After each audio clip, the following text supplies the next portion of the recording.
Mr. Rosser. I want to introduce you to Mr. Charles and our students from Summerall High School. This is Mr. Rosser, Congressional Medal of Honor winner. I want to welcome you to Summerall High School. Mr. Rosser is a teacher, or was a teacher. Was a teacher.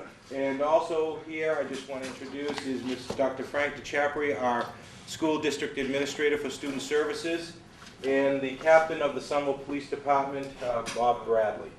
And again, welcome everyone, and again, thank you. I will be very glad.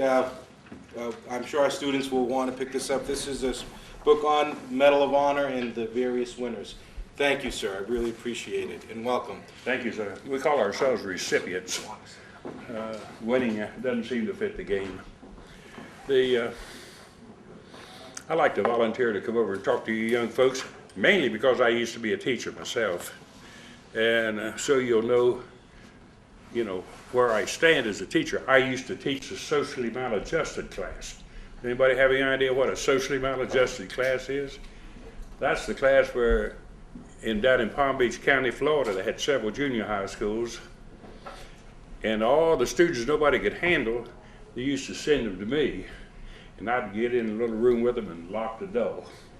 And I would teach them all subjects. But that's not my job today. Today I'd like to kind of point out to you people that time's running out on you folks. You've been under an umbrella, so to speak, of protection.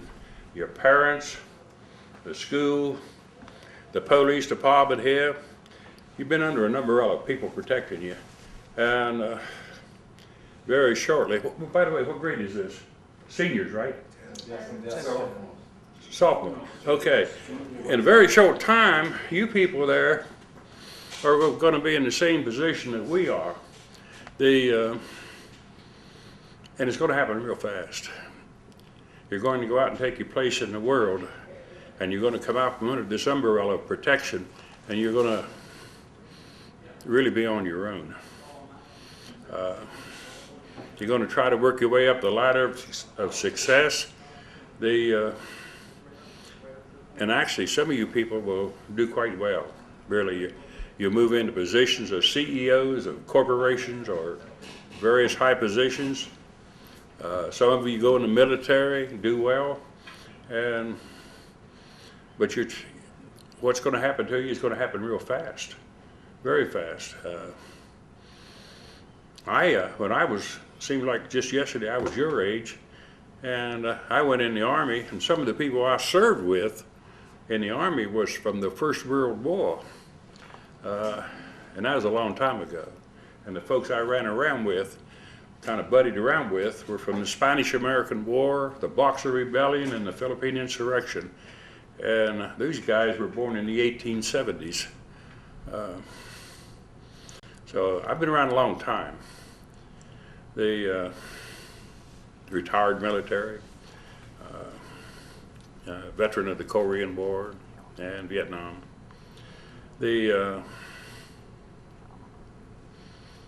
What's going to happen to you people there? All of you are going to be veterans.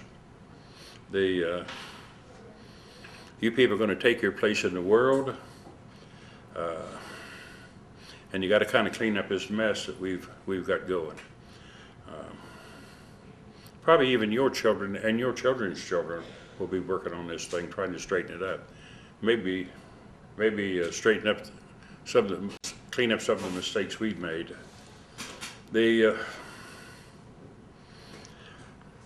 I'm actually here because I'm a veteran of the Korean War. This is one of my prizes I get for the Korean War. Wounded many times. I served with the 2nd Infantry Division. It was the heaviest casualty unit of the Korean War. If you put everything in perspective that's going on in the world today, we've lost about 2,600 people in Iraq and Afghanistan and going on 4 years. In just one day in Korea, my regiment, which is about less than 3,000 people, we lost over 1,700 men in 6 days, or 6 weeks later, we lost another 1,400. So wars can get very, very violent. So whatever you do, you know, when you take your place in the world, try to keep out of that kind of thing. It's a very bitter thing, and accomplishes not very much. They just brings more hate into the world. If I could do anything in my time here in front of you people, is try to convince you to develop kind of a sense of honor among yourselves. Treat everybody fair. I mean everybody. Just treat them fair. Treat them like you want to be treated. And as you move out into the world, do the same thing. Treat people with honor and fairness. And they'll do the same to you. You'd be surprised how well things work out there if you really try to get along with people. I know it's difficult sometimes, but you're going to have to do it. We live in a world today that is moving. The best way I can tell you is moving. The population shift all over the world. The people you go to school with, a lot of them don't even speak your language, but they're trying. And you're going to have to learn to accommodate these people. It's going to be a very difficult future for you people. I want to tell you that right up front. What's going on in the world today is going to spread. Unless somebody, and they're not doing it now, unless somebody is able to convince these people, you know, to do what I'm telling you, to develop a sense of honor and treat each other with fairness. Any of you folks have a question? Surely, someone must have a question. I've traveled a long way to. Yes, sir. Why did you choose to join the Army when you were 17? Why did I do what? Why did you choose to join the Army when you were 17? Why did I choose to go in the Army? Yeah. Well, actually, it's kind of funny. Excuse me. It's kind of funny. I come from a real big family, folks. My mother had 15 children. You know, we're old country folks. And she had all her children at home, with or without benefit of a doctor. Now, this used to be the old system. And my mother was about to have another child. So my brother and I decided we didn't want to be there because a lot of noise going on at a time like this.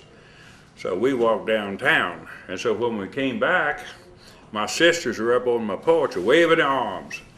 And when I got close, one of my sisters said, "Ron, Mama had twins." And I turned to my brother and I said, "There goes my place at the table. I'm joining the Army." And that's what I did. And by the way, if you folks ever get down to the Smithsonian in a place called The Price of Freedom, they got a thing in there about me, and I'm saying exactly the same thing, why I joined the Army. I joined the Army for many reasons, but I wanted to go see the world. It's a big world. And you're going to find that out pretty soon. A lot of you are going to be traveling. I mean, traveling all over this world. I do it myself. I've recently been to China. Just before that, Russia, Denmark, Sweden. I go to Korea about every other year. Go over there and talk to the Korean people. Convince them that we're trying to do the right thing by being there. In my time, we went to Korea as part of the United Nations to guarantee freedom for a Korean people. A lot of people, about 40 million people then. Today, we're still in Korea, 50-some years later, and I like to think we're guardians on the frontier of freedom.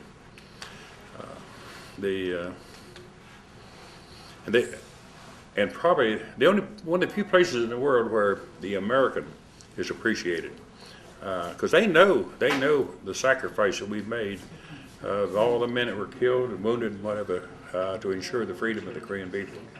And I've had their president personally tell me that. that it was a handful of Americans that guaranteed the freedom of the Korean people. And they could go anywhere they want to, do anything they want to, and they're as free as we are today. They have a very hostile border just north of them, but they're working on that too. Any other questions? Yes, ma'am. Well, we read the packet yesterday and the day before that, and said you wanted to go fight in Korea so you could avenge your brother's death. That's true. That's true. Now, did you ever think that? Like I say, I'm the oldest son of 17 children, and old country boy, you know. And if you bothered one of my brothers, you know, I'd punch you in the nose. And if you bothered one of my sisters, you better leave town. That was the way I operated. And my kid brother was killed in action in Korea early in the war. And there really wasn't nothing I could do about it, about him getting killed. I couldn't change anything, but I could serve his tour and maybe make somebody pay for it. But when I got to Korea, death was everywhere. And you soon forget about this thing about vengeance. The Korean people were almost destroyed. They were wandering around. There was no food. There was no shelter. There was no nothing for them. You forget about hate. You forget about these things there when you see all this tragedy in the world, and in a place like this, and very condensed. Families were fragmented. North Korea would catch them. They'd stand them up against the wall and shoot them all. Them that survived hid. So you forget about hate in a place like this. You forget about vengeance, and you do your duty. And the duty of a soldier is to fight. And if you read anything about me, I was a forward observer, and my job was to call fire in on the enemy, set up both defensive fires and offensive fires. I served in combat as a forward observer with my regiment. I served in combat with the Dutch battalion as a forward observer, the French battalion, and they were legionnaires, the old French Foreign Legion for the most part. I served in combat with the Turkish brigade and the South Koreans. So I was always on the line. And there's so much death around us, you forget about this vengeance thing. It slips away from you very quickly. You're trying to save people, not hurt people. And kind of, in reality, that's what I was trying to do that particular day. I was trying to save the people that I was with. There was 170 of us. There was 90 killed in action that day, 12 missing, and 68 wounded. Every man was killed, wounded, or missing. And we had engaged 3 battalions of Chinese close in, a lot of it in hand-to-hand combat. And when you kill an enemy soldier in hand-to-hand combat, it's a very dramatic thing, and I won't discuss that. Any other questions? Boy, this was a fast one. No questions, Well, What did you do after the army? sir? What did you do after the army? Oh, well, best way to say it is I stayed busy. The day after I retired from the Army, I became a chief of police in Haverhill, Florida. 2 days later, I went to work for the government as for the Veterans Administration, and I stayed chief of police while I was working there. And I decided that I didn't want to live in Miami, Florida. It was really a very, very big town. I didn't want to live there. And so I quit my job with the Veterans Administration and went to college, finished college, picked up my degree, and became a school teacher. And when I became a school teacher, I resigned as chief of police and taught school for several years. One day, a friend of mine said, Ron, he said, you know, you can make a lot more money doing what I do than teaching school. And I said, how much more? And he told me, and I said, that sounds real interesting. So I quit my job as a school teacher and got a job running a construction company. And I did make a lot more money. I didn't enjoy it more, but I made a lot more money. Bought a farm, raised white-faced cattle. For a short time there, I was a mailman. I was a bank messenger for Wells Fargo. I did a lot of different things. Just stayed busy, really, because you can't just sit down in a rocking chair and let the world go by. You got to stay busy. And I think people are going to find that out. If you're going to get through life, you're going to have to stay busy. How many people got any idea what you want to do when you get out of here? How many people? Okay, what do you want to be, son? I wanted to go into computers with design. Okay, that's a good field. Anybody else? Yes, sir. Electrician? Sir? An electrician? Electrician. I had a couple of brothers that were electricians. They made a lot of money. That's something good too. See, how many people are thinking about the military? There's a gentleman. There you go. That's a good profession. Good honorable profession. Kind of dangerous, I might add, but it's a good honorable profession. You retire early, and for the most part, you stay healthy. They'll make sure you stay healthy. I spent most of my time in the paratroops. The paratroops was kind of the first guy in for the most part. I was a pathfinder, and he goes in ahead of the paratroopers.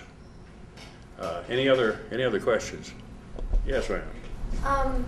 Did you know anyone that like was in your brigades that had like night terrors and flashbacks of the war? I didn't follow that. What was that? Did you know anyone that had like flashbacks of the war and like night terrors and things like that? If you do what we did, you can't help it. If you see a real tragic accident out here on the street, where a lot of people are killed, maimed, you remember it all your life. And it's the same with what we did. You remember it. You can't get away from it. What I have done is I was involved in a great deal of tragedy. Another word for it is killing, a great deal of it. More than you could believe. And you just can't get away from it. It stays with you. The way you handle it is you remember that this is what you're here for. You're a soldier. You're protecting those institutions that you believe in, education, freedom, all these things. You believe in your family and your home, and you fight for these things. And mostly you don't worry about stuff like that. You just do your duty, and you hope it doesn't come to you like it did to me. It just happened that I got involved in a lot of it. I mean, quite a bit of it. They even made a movie about me, what I did. I got to tell you, most of it was factual. But you know how they are. Hollywood, they makes it look pretty, but it really isn't pretty. Any questions? Yes, Becky. At any time when you were in Korea, did you regret joining the Army? Do what, ma'am? At any time when you were in Korea, did you regret joining the Army? Oh no, I've never regretted it. I like the Army. When I was just a little kid, people around me wanted to be doctors and lawyers and school teachers and various other things, and I wanted to be a soldier. Back in my youth, the films that we saw were the British soldier on the frontier of India, guarding the passes coming out of Afghanistan, and how, the bravery of the British soldier. And I always wanted to be it just seemed good to me. I always wanted to be a soldier, and the excitement of the thing. Basically, I became a sergeant very, very quickly. And a sergeant's kind of like a school teacher. You got a lot of people to take care of, and you're so busy taking care of other people, the people in your platoon, your company, that you really don't have time to worry about the really bad things. You try to keep your kids alive, and that's what you do. I like to think that's what I've done all my life, is take care of other people's children. Both as a soldier and as a school teacher and as a police officer, I've always taken care of other people's children. And I'm still doing it, by the way. In the little town I live in, if there's any trouble in the family or anything, all the children run to my house. And my house is kind of a sanctuary for all kids around where I live. And I like it that way. Question? I see no. Yes, sir.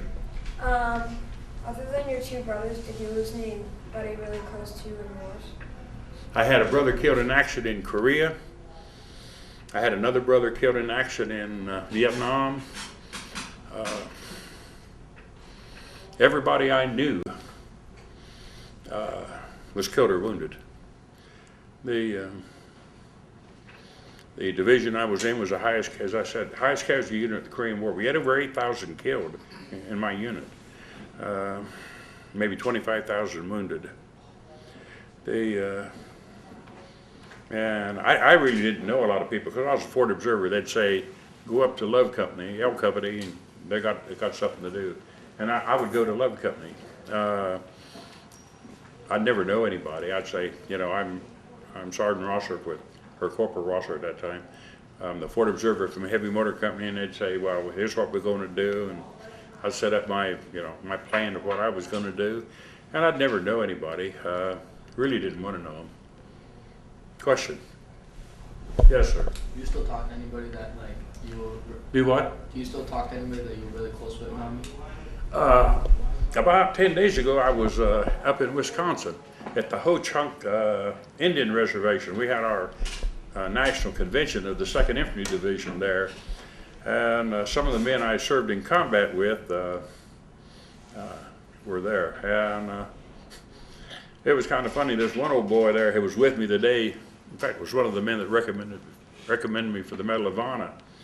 And he still looks at me real funny, and he told me, he said, you know, Ron, I watched you do this, and I still don't believe it.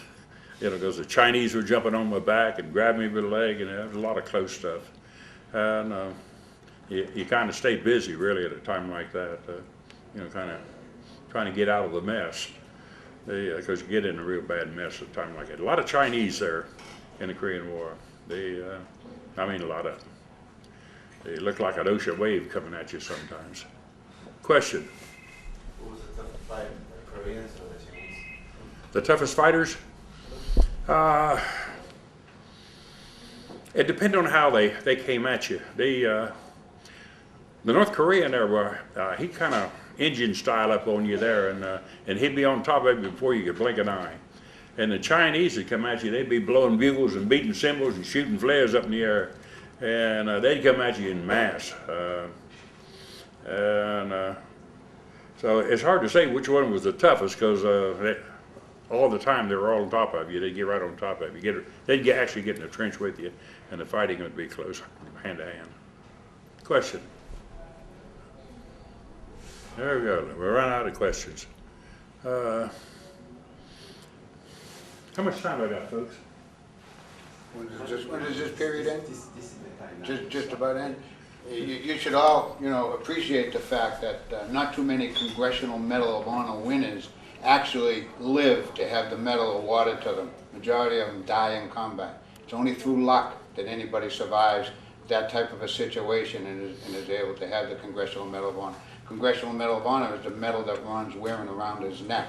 And whenever that medal is worn that way, every military officer or person is required to salute that medal. Not salute Ron, but salute that medal that he's wearing. That's the only medal that requires that from generals on down, that they show the respect to that medal. And we're lucky and fortunate that the Congressional Medal of Honor Association is having their convention here in Boston, which is why Ron's here and able to come and speak to us. And how many members are in the association, Ron? I believe we have 111 people left.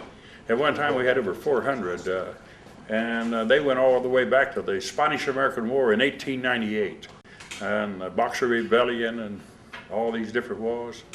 But there's just World War II, Korea, and Vietnam left. And I'm 77, and I'm one of the young ones. So I'll give you an idea of what we're up against. We're a fast disappearing unit. I was wounded 4 different times in the Korean War. I got hit at a place called the Bloody Ridge through the foot.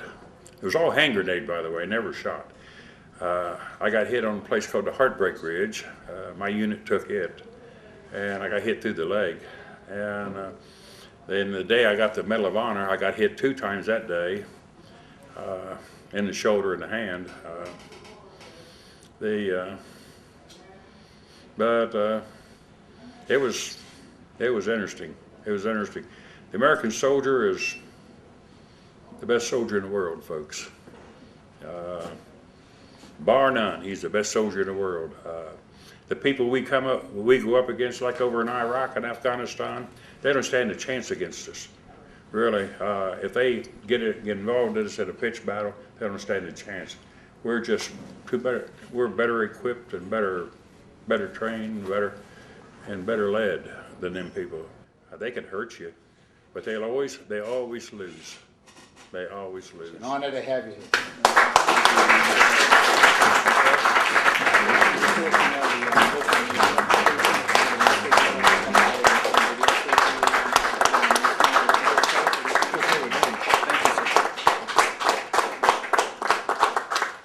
Well, good luck to you kids now. And I mean good luck, sincerely, because you're going to need it.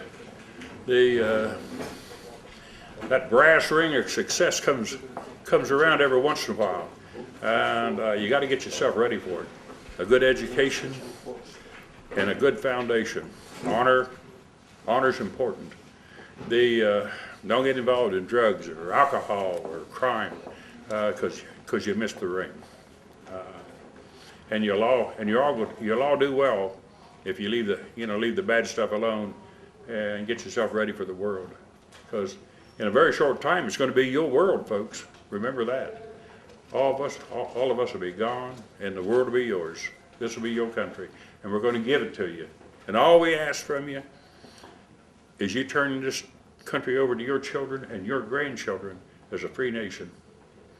And as I said, maybe correct the mistakes we've made. Good luck to you.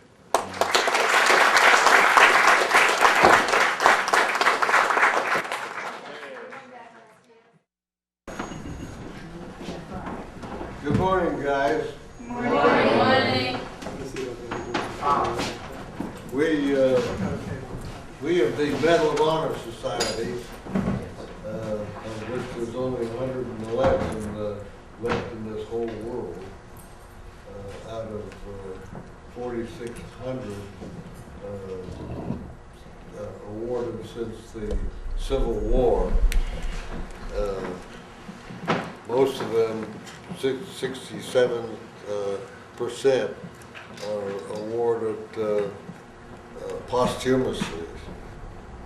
And we of the current Medal of Honor Society, we wear this in honor of all veterans, and particularly those who didn't return. They're buried in every place from Guam to Paris, France. Lots of them have been returned to the United States. Those of the Pacific War who died, they're in Hawaii at the Punch Bowl. I don't know whether you've ever heard of that or not, but it's a beautiful cemetery which is made right in the center of a volcano. And I hope it doesn't ever blow up. There'll be bodies flying all over the place. Not funny. But it's a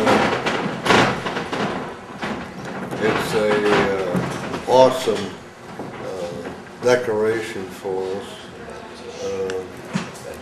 The president doesn't have to salute us, but he does. And admirals and generals always salute us. It's just something that's changed my life incredibly. Just never in 1,000 years ever dream of anything like this. It's just awesome. You can't believe how it changed my life. I was a young, happy-go-lucky airplane driver. Some people call us pilots, but we call it airplane drivers.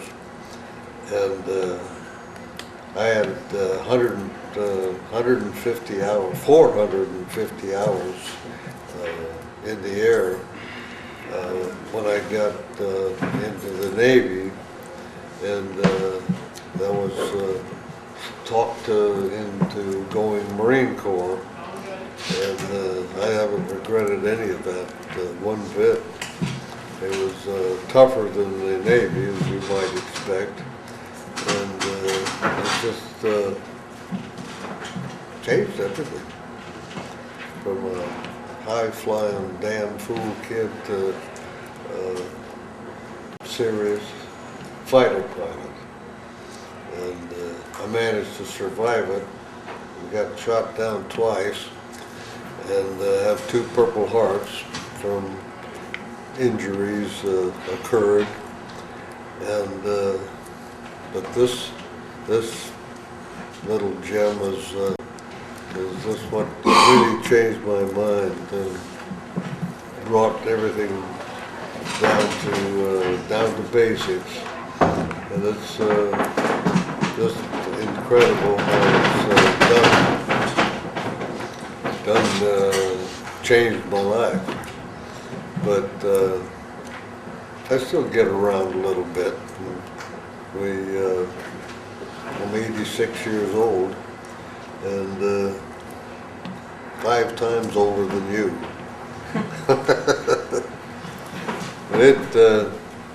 It's been a great life, and we started out in flying Wildcats, which it was slow, 1,350 horsepower, but it had tremendous ability to absorb Japanese fire with their 20mm cannons and whatnot. And, we couldn't outmaneuver them, but we managed to fly this way and protect our tails as best we could. But then later on in the war around Guadalcanal and the Solomon Islands, we were blessed with the Corsair, which is 2,400 horsepower, and we could easily scrap with the Japanese in their highly maneuverable Zeros, but we'd keep the speed above 200 knots, and we could outmaneuver them. But we couldn't in the Wildcats because they wouldn't go 200 miles an hour. We just had a charger gay old time with the Corsair.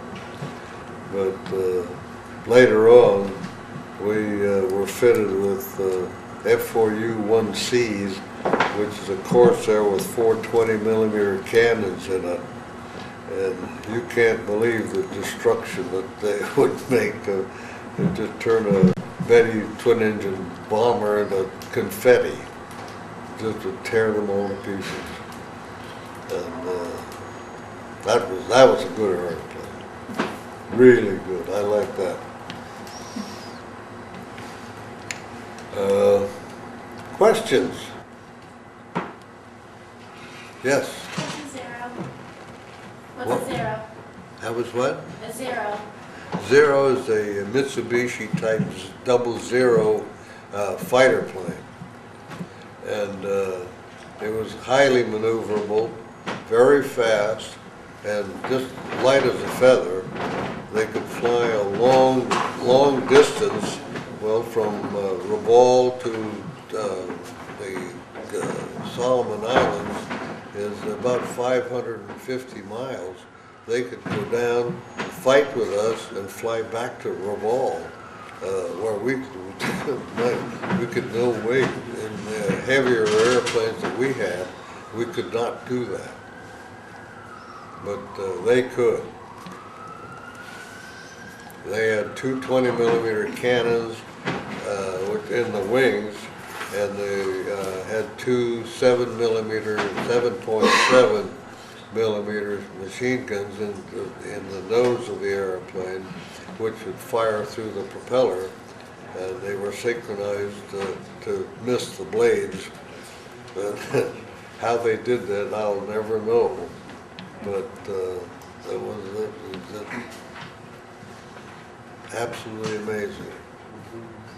They were quite a very, very maneuverable, flying rings around us.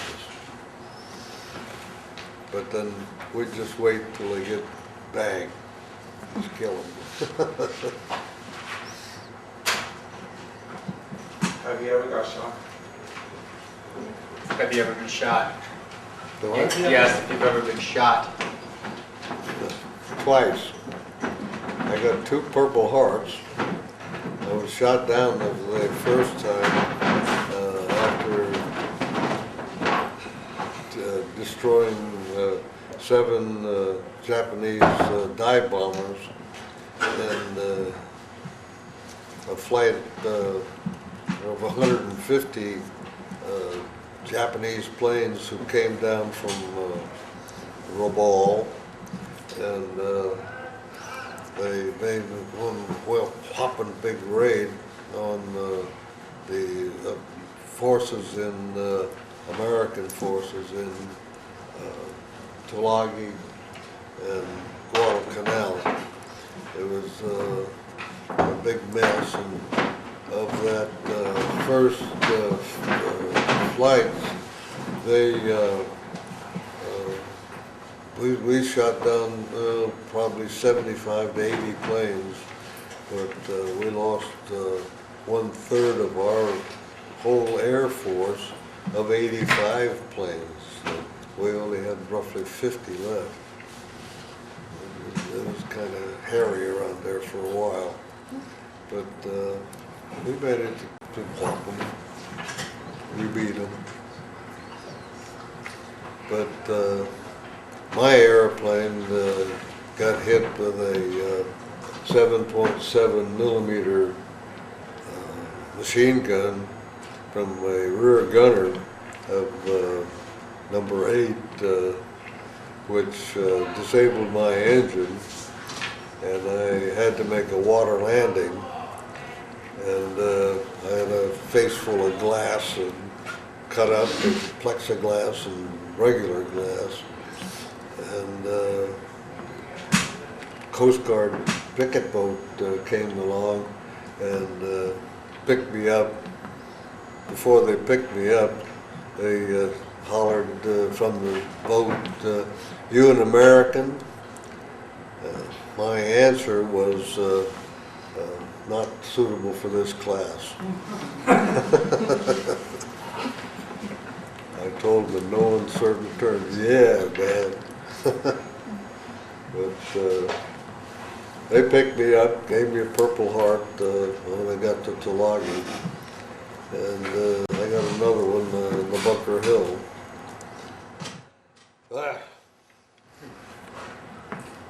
So I got 2 Purple Hearts. Big deal. Yes, dear. When you were fighting and going through when you were shot, what goes through your mind? What was your inspiration to keep going? When you were fighting and you got shot, she was asking what goes to your mind and what your inspiration was to keep going. Dear Lord, please take care of me. God. Yeah, I wasn't a very religious person, but I knew there was somebody in the cockpit with me. I could feel his presence, and I just knew he was there, but of course he wasn't actually there. I got out of it.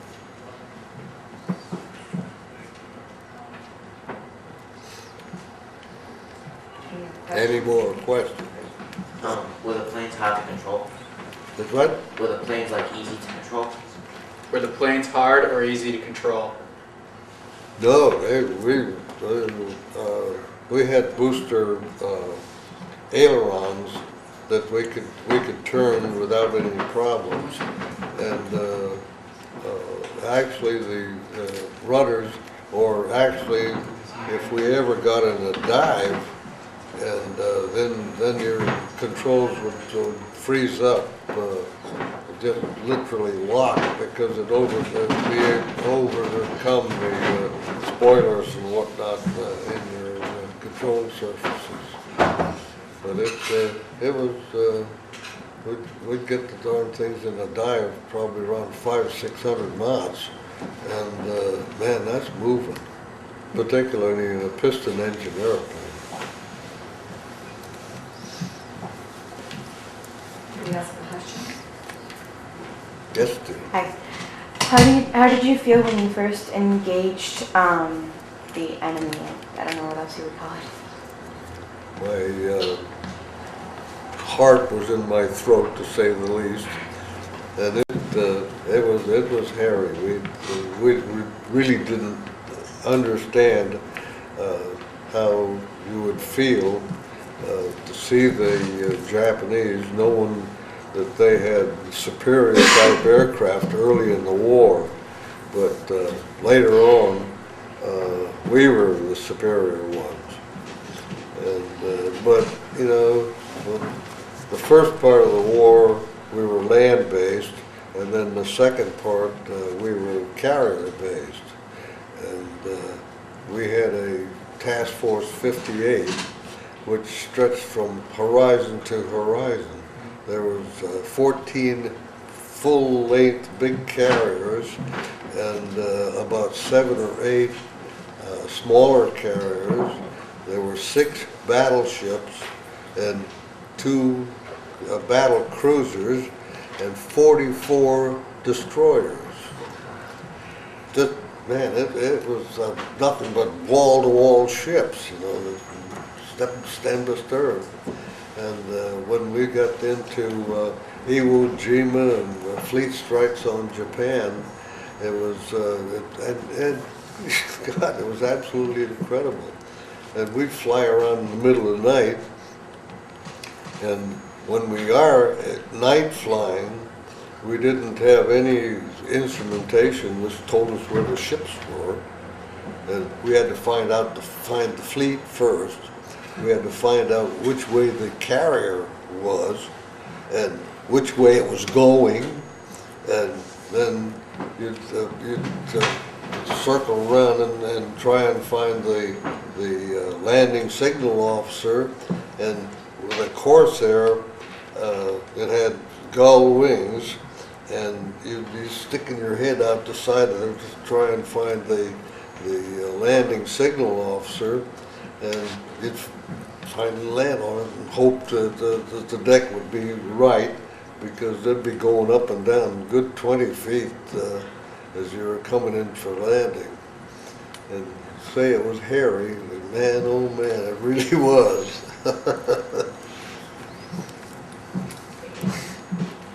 Yes. Did you complete your goals, the goals you were reaching for? Did I what? Or did you achieve your goals? Did you achieve your goals or objectives that you were? Generally speaking, yes, very definitely. Actually, my goal was to become a ranking officer and a good pilot and all that stuff. And I was interrupted a couple of times by water landings and shot down. And but I've survived, and so far so good. Maybe.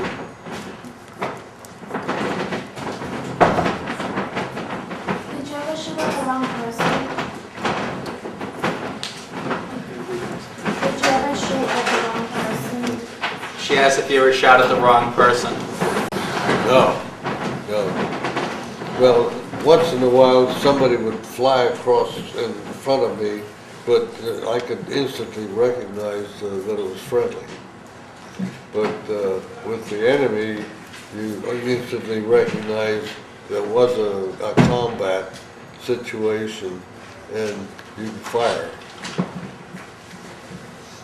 But those times, it would happen quite often in the early days when the good night 150 zeros would come down, and we'd have 65, 70 airplanes in the air, including night fighters. There was serious shortage of fighters we had.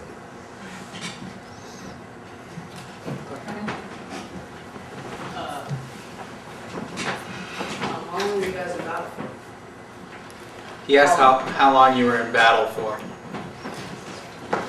First time 13 months, second time 6 months.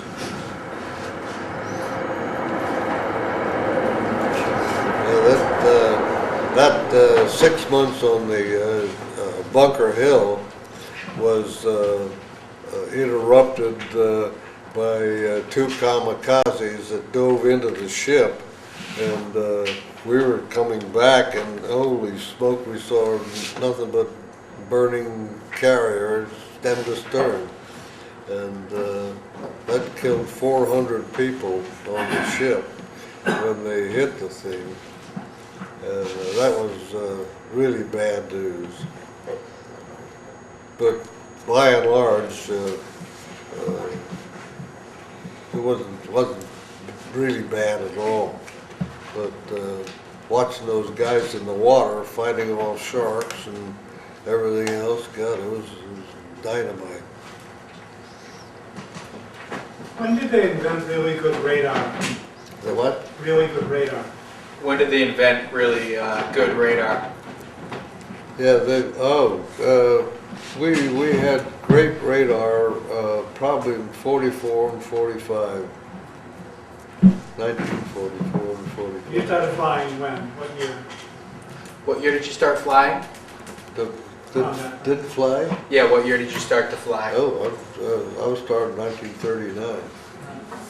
In other words, there got to be really good there got to be really good radar late in your flying career. Yes. Right. We had heard of it, but we didn't pay that much attention to it because it was such rudimentary electronics that I didn't understand it. People didn't. We didn't trust it, number one. It couldn't tell us the altitude in the early days. Was there another question over there? Excuse me. Did you have a question? Yeah, did the battle affect your personal life? Did what? Did the battle affect your personal life? Oh, yeah. No, I'm saying like after the battle, like how did it affect you? With your family and... Well, it made me gun shy, number one.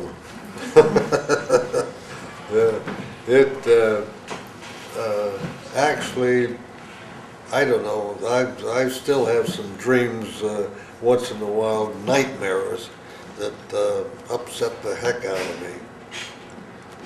And after the war, well, not after the war, during 1944, when my wife and I were married, boy, I'd have nightmares you couldn't believe, and I still get them. Just once in a while, the Japanese shooting at me. Yes? Right. You have another question over there. How old were you when you started fighting? How old were you when you started fighting? Started flying? Fighting. Fighting. That was 1941.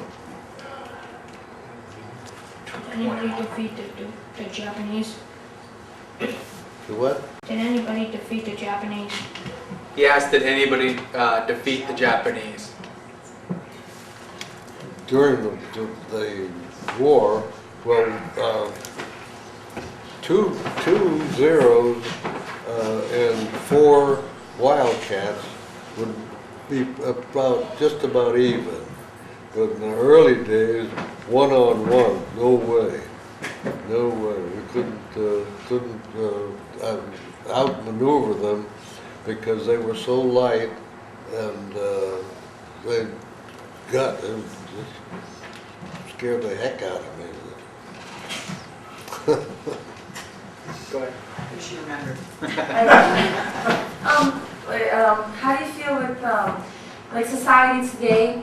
Can you hear me? Yeah. Society today is very violent and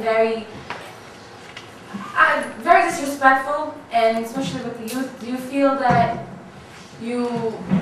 how does that like make you feel, since you put your life, you and many other men put your life at risk to saving this country? Does that make a difference to you, or do you think that's just the way things are? Yeah, absolutely. You know, there'd be no problem in attacking the enemy with or without aircraft. There's no problem at all.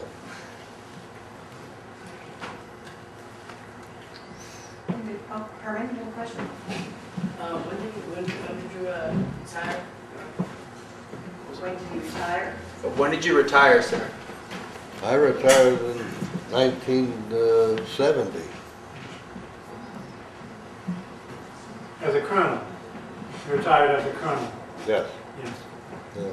They wanted to make me a general, but then I'd be the provost marshal of the parade.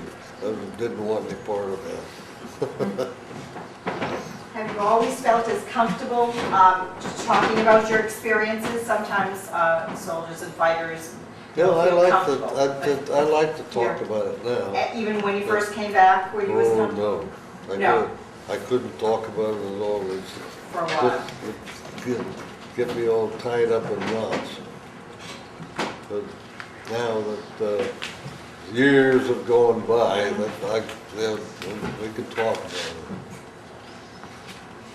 It's real rough. But that's what caused most of the headaches and the nightmares and God knows what all. Could you describe the day that you received your medal? Actually, I received the medal in 3 separate occasions. The first time was in the field at Espiritu Santos, where General Mitchell pinned me with the medal. He says, "Jim, it's the first time I've ever given a Medal of Honor." And I said, "Sir, it's the first time I ever received one." Which he laughed. And then the second time I went back to Washington, and President Roosevelt decorated me again. And then the president died, and Harry Truman came to San Francisco and requested my presence, demanded, you know, and he hung it on me again. So I got decorated 3 times.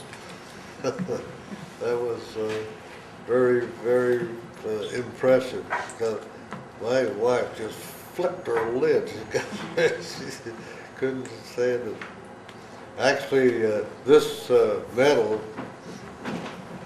was originally a dull bronze, and I asked the then Secretary of Defense,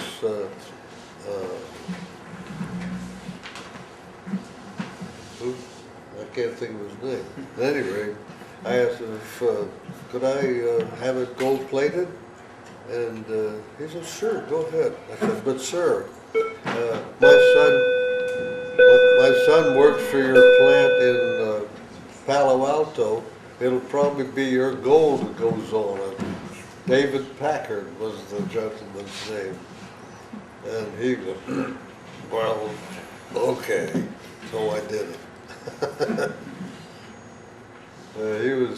He was quite a guy, and it's too bad that they're in a financial mess right now. I don't know what's going on. Did your fellow Wildcats survive? What was that? Did your fellow Wildcats survive? He asked if your fellow Wildcats, the pilots that you flew with, survived. No, I like the Corsairs because they were twice the, well, it was over twice the horsepower, 2,400 horsepower, as opposed to 1300 in the Wildcat. And the Wildcat was it was heavier than the Corsair, and the Corsair was almost twice the horsepower. And it was very, very maneuverable at high speeds, so that we could dogfight with a Corsair at over 200 knots. They couldn't turn for some reason. Their ailerons would tie up. But it worked out real well. How many of the original pilots that you went in with came out of the war, survived? Two. Yeah. Two.